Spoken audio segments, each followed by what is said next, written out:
Hey there, Ralph here in Cartagena, Colombia at the Mercado Barsuto, and I am here with a company called foodies.com.co, and Andrea, who you can see in the background there, is my local guide. She's wonderful, 28-year-old, and she is a chef, and she's showing me everything that I need to see and eat here in Cartagena.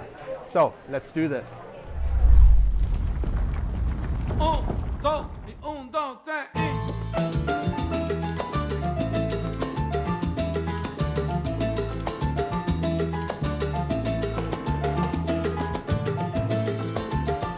So I'm here in Cartagena, Colombia, and my wonderful guide. Please introduce yourself. Well, my name is Andrea. I'm a chef. I'm 28 years old. I've been chef for around 7 years now. I'm part of Foodies. We are a group of people who love to share the history and the culture with food. Today we have in a Basurto by Bourdain, where we're gonna know everything about the food, the organic food that we have in the city. In the country, actually, this is a good way to show you what we have in here. And we're gonna see around here all the vegetables, all the seafood. Fantastic. Okay, can't wait. Let's do it.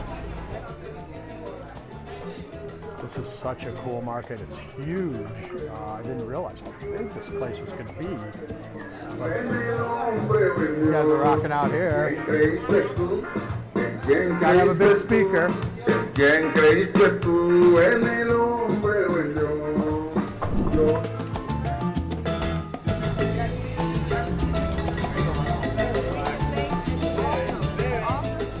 So this is for making soup. They keep all the bones and leftovers for making wonderful soup stock. And we add coconut milk, so it's Oh, really tasty. add coconut milk. Fantastic. Yeah. Look at the size of these oysters. Wow. Pulpo, mi favorito. Beautiful.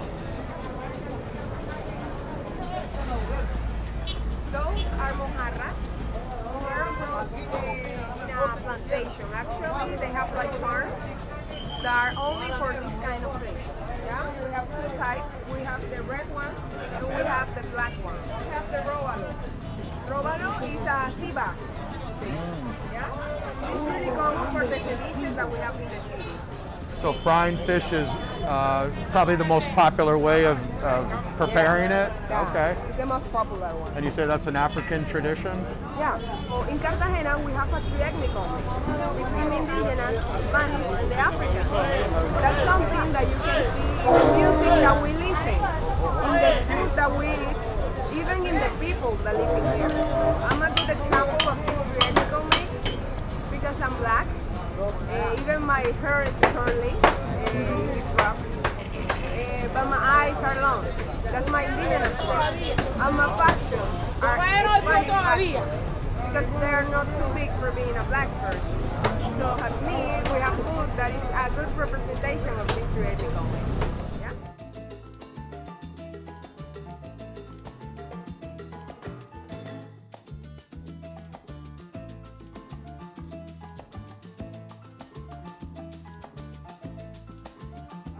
Fish in a coconut milk with some vegetables. Wow. This is chicken. So these are bananas, local bananas that are boiled in a soda. Yeah, because banana, when it's like really, really like yellow, they start to turn in this color that is black. So for not throw it out, we use it for make this because it's sweet.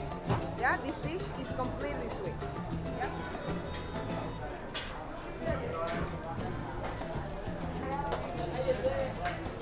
So we're at the Restaurante Doña N, who I was just introduced to. Okay. You say this is the first place that Anthony Bourdain came to when he visited this market? Yeah, he wants to know why everybody came here to try the food. You know, when a restaurant is full of people, it means that it's really good. ¿No? So I'm putting on gloves because we're going to eat this fish with our hands. This tradition is many hundreds of years old, No, I'm kidding. I kind of like this idea because, you know, when you're out, you don't like to get the fish all over your hands and stuff, right? And plus, it's more sanitary, I suppose, especially these days. Salud. Here.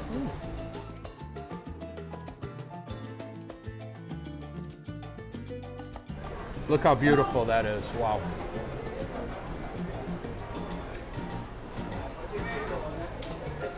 It's funny because when I was young, 16 years old,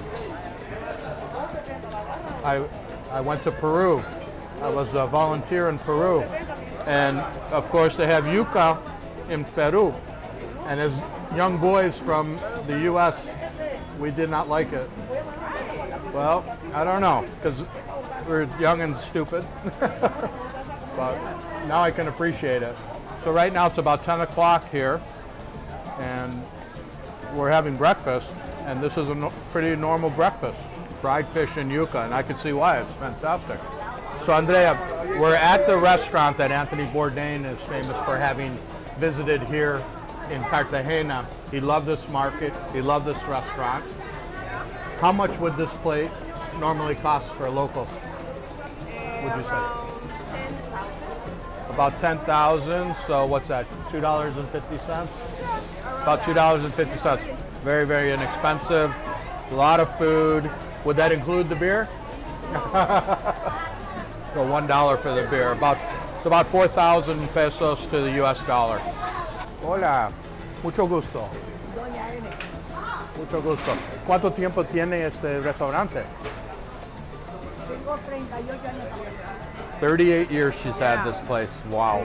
The market is open 7 days? Yeah, it's open Okay. every day. But yeah, she doesn't have to be here 7 days. She has people, of course. She have all the people who work for her. Yeah, big boss. I love Yeah, it. she's the big boss now. La comida está buenísima. Gracias. So this is coconut rice with beans. Coconut rice with beans. You could just taste it with your eyes. So beautiful. So this is the seafood rice, which makes a lot of sense. Oh, looks fantastic. And this is one of the ladies that prepares everything for us. So here we are in the back stalls of the market, sort of the interior, and many of these places aren't open right now. For the most part, Colombian food isn't really all that spicy, and so some vendors have come up with a way to give them a bit of a kick, and they've developed a number of ajis, or Colombian salsas. So in here, we can see like the variety that they have. This one is chivato. That is the most like hot that we have in here.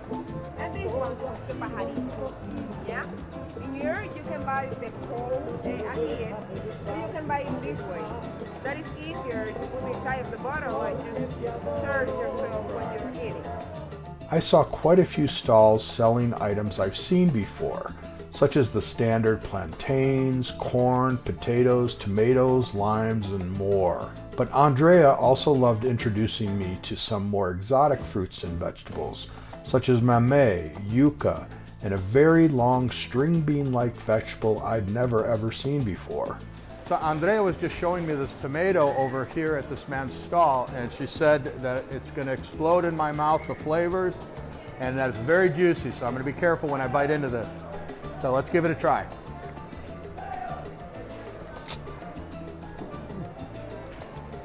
You can feel that? Oh yeah. Yeah. That's what a tomato's supposed to taste like. Yeah. Right? That's the way it's supposed to taste. Yeah. So this is a tamarind after it's been taken out of the husk. And this is the tamarind pretty much as it comes off the tree. So it doesn't look too interesting, but boy, they taste good. Vendors were selling banana leaves to make tamales and to be used in other cooking methods.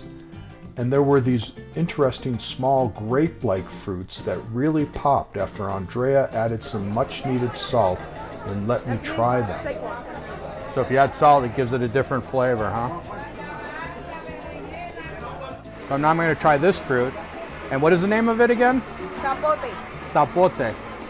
Look at beautiful color inside. Very subtle flavor, kind of sweet, creamy, just fantastic. Okay. So this is a guava. So I'm gonna try this one without salt, but she said after I'm gonna try it with salt.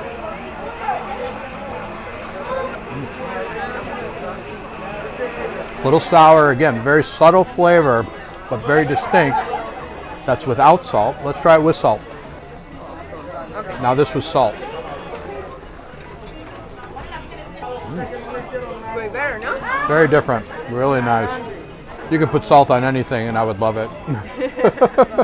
Okay, now the traditional one, like the normal one. Okay. Again, guava is very subtle kind of flavor. I don't even know what to compare it to. One reason I love to go on foodie tours too is because today I have Andrea who is showing me all the stalls that she knows, trusts, tell me what to eat, what to try, how to eat it, clean it, prepare it for eating. And so I trust her, and I'm just very aware of washing my hands, washing the fruit, eating only inside if necessary. Let's try not to eat the skin. So in order not to get ill, those are obvious little tips for you. So I want to show you this. This is called star fruit. Have you ever tried? I've had star fruit just a couple times. Let's gonna try Colombian one. Never had it here. So very popular to make for cocktails. And you can see why it's called a star fruit. It looks just like a star. So this is one that you do eat the skin of. So she cleaned it. You like it? Little sour, but very distinctive flavor. All these fruits don't taste like anything else. Look at my new friend. Mi amiga nueva. ¿Cómo te llamas? Inelia, okay. How beautiful is she, huh? Gracias.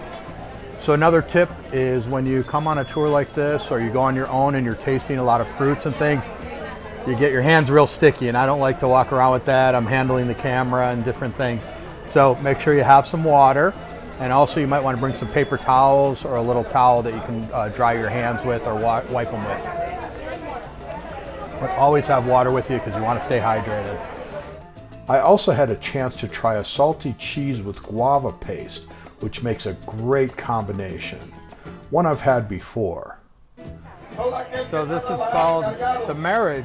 So they're marrying guava paste with local cheese. So this is 100% corn that they use to make arepas. Está buenísima. Look, you're gonna pour the corn in there. That's all it is, 100% corn comes out of this grinder, and that's what they make the arepas with. This is another thing I remember when I went to Peru as a young boy, was the chicken feet soup, Yeah. right? For me, it's really good. Yeah. As a young boy, you can imagine, that didn't grow up with it. It was a little different, very strange to us, but I loved it. My mom would make it for us when we got home. Awesome. Yeah. Pig's ears, ooh, some of the best ever. We fry them also. They have like a chewy texture. Those are some big pigs. Yeah. Wow. Yeah, these are what Anthony Bourdain would call the nasty bits. Yeah. Sometimes they're the best.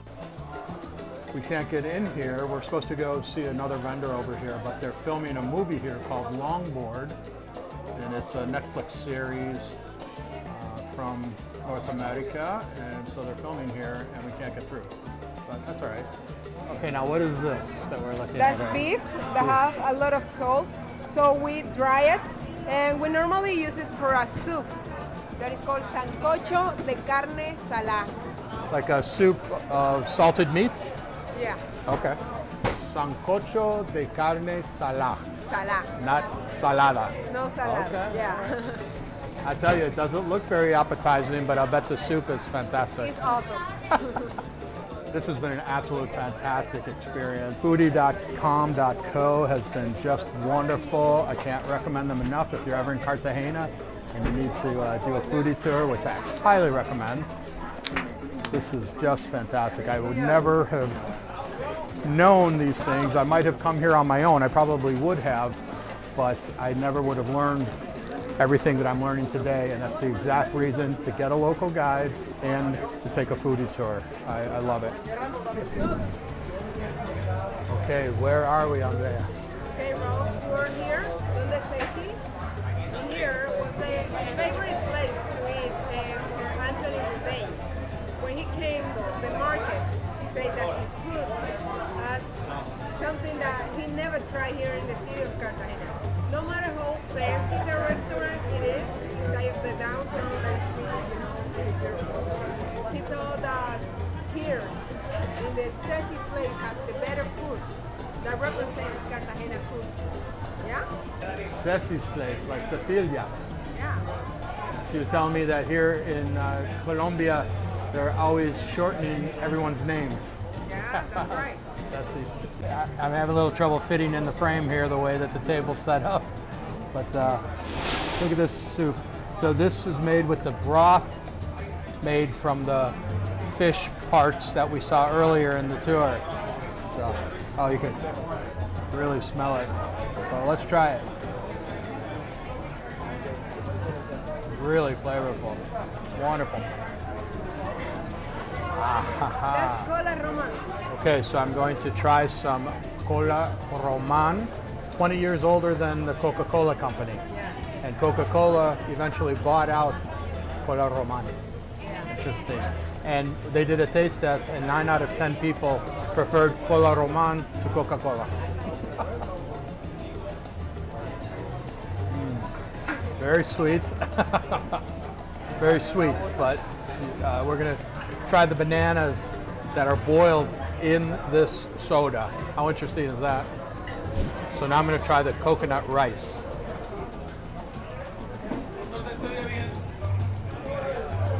Has a very strong flavor of coconut. Wonderful. What else do we find inside here? Coconut. Just coconut and rice. Coconut and rice. And that's it. A little bit of salt. Great flavor. So it's warm here, of course. It's about 90 degrees, maybe 30 degrees Celsius here in Cartagena. And so you may think it's strange that we're eating hot soup, but it's absolutely wonderful. And you know, we're sweating a little bit, but it's well worth it. Here we go. We're gonna try those bananas in refresco. Okay, so I'm gonna try the Plátano Tentación. Whoa. Very sweet. Tastes a little bit like the cola, but not too much. Interesting. It's got very interesting flavor. It's just a way for them to repurpose the bananas that are going bad and to add their favorite cola to it. Question of the day. What's the best market you've ever been to? Let us know in the comments below. Well, I hope you enjoyed this video, and if you did, be sure to check out my other ones here on the channel. Next, share it with others and give it a big thumbs up. Finally, be sure to check out my latest physical books on Amazon. They make great gifts. And remember, drifters, life's too short not to travel.